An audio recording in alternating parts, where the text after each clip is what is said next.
for today's video, papakita ko sa inyo kung paano tayo mag-play on ng ating mga video sa ating YouTube channel para mas madali ang ating pagkuha ng requirements ng YouTube na 4,000 watch hours. So, papakita ko yung tips kung paano natin siya play on, and sana may matutunan kayo.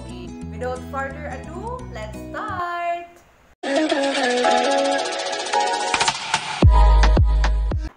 Hey guys! Welcome to my YouTube channel, and this is Kale Travelista speaking. And for today's video, tuturuan ko kayo kung paano play all ng ating video sa ating channel using our phone. So yan, punta lang tayo sa home ng YouTube. Ayan, na-type ko na. Make sure na naka-desktop mode siya. Kasi, pag hindi, magiging ganito yung view niya. Desktop mode. Ayan, diba? Ganyan. Desktop mode na yan. Pero pag naka-mobile, ganyan siya. Ang pangit po kasi sa mobile kasi wala siyang option, like for example pupunta tayo dito sa home, tapos mag-search, kunyari si-search ko yung kung saan ako mag-play on ng video.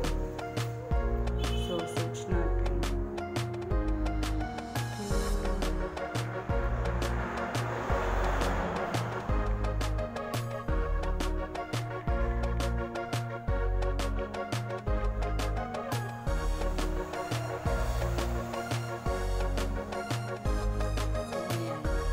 Yan, ganyan po yung mag-appear. So, video, ganyan. Wala siyang play on. So, dapat make sure po, pag nagpunta kayo sa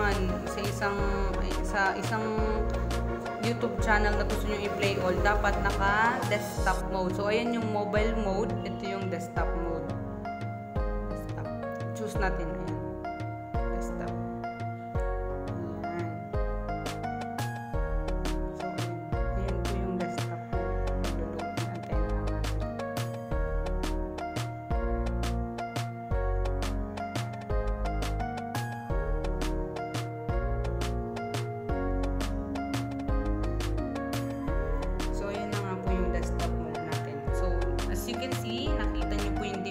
Diba? Ayan.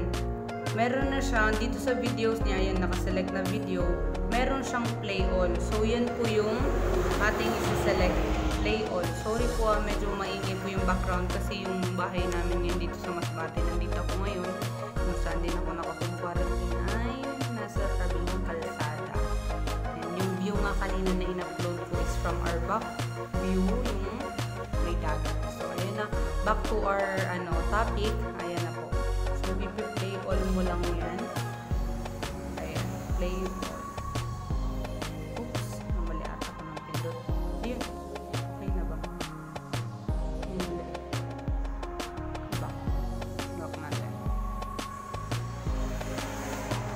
Ayan. Play all. So, makita mo kung successful yung pagkaka-play all mo if ganyan, yung lumabas yung sa first video, and then merong dito, sunod-sunod na ray or yan, sunod-sunod na yung video mo. Ayan, ganyan. So, play all na yan. Kahit magdamag yan dyan, okay na yan. Basta i-off nyo lang din yung sleep mode ng inyong phone. So, ganyan yung mas mabilis na tips din para makapag-earn kayo ng watch hours. Make sure po ng history or mag-incognito kayo. Same with kung magagamit kayo ng laptop. Mas maganda kasi sa laptop kasi makapag-open kayo ng iba't ibang browser at the same time. Hindi katulad ng sa phone na pag sa Google Chrome lang talaga.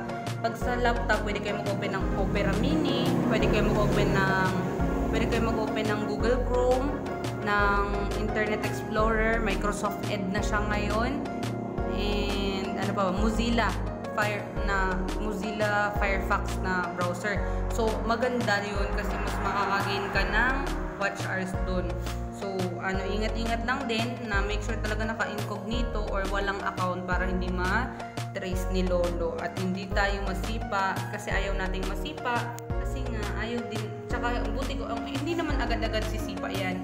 Meron namang lang chance minsan kung talagang hindi ka nakapag-history or hindi mo na namalayan, nag-sign in ka pala tapos na mo na play all mo tapos na-trace nila na parang ulit-ulit na account or gumagamit ka ng Ninja, yan babawasan ka ni Lolo ng na watch hours or subscribers. Kaya guys, for me it's very effective talaga na way na para mas mapabilis yung watch hours. Although hindi ko pa naman namimit yung tawag dito yung requirement ni Lolo, pero hindi ko pa, pero as for me talaga kasi nag-start lang naman ako na mag ganito nung first week of October, and now agad-agad wala talaga akong halos ibang katulong kasi syempre although medyo naman may mga friends naman tayo, thank you sa inyo guys, sa mga friends or mga family na nag-help talaga mag-view. Pero talaga ito very effective kasi agad-agad nung chinek ko kasi talaga yung yung tawag dito, yung watch hours ko, hindi pa ako 24 hours nakakapag-view niyan ha. Nakagain agad na ako almost 1,000 from 100 plus na watch hours ko. Yun lang yung nag-gain ko kasi 7 years na tong, 6 years na tong channel ko, pero hindi ko talaga siya na-focusan. Bali nung March lang itong nag-lockdown.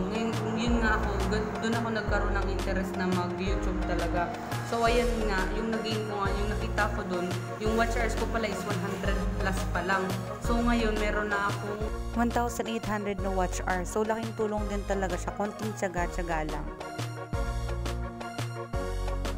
Pa lang akong nag-ganito na play all. So guys, hope nakatulong ako sa inyo na kasi ito yung feeling ko na effective sa akin kasi may nakapagsabi lang din sa akin ito yung mga nasa GC lang din. So yan guys, kung meron kayong mga kakilala or mga groups na pwedeng pag-joinan na talagang alam mong matutulungan ka, huwag kayong mag-hesitate na lumapit at mag-join at maging honest din of course sa kanila sa pagbalik ng mga handog nila kasi syempre nag-effort sila for you, so you should be responsible also na magbalik din ng mga para sa kanila. So thank you guys.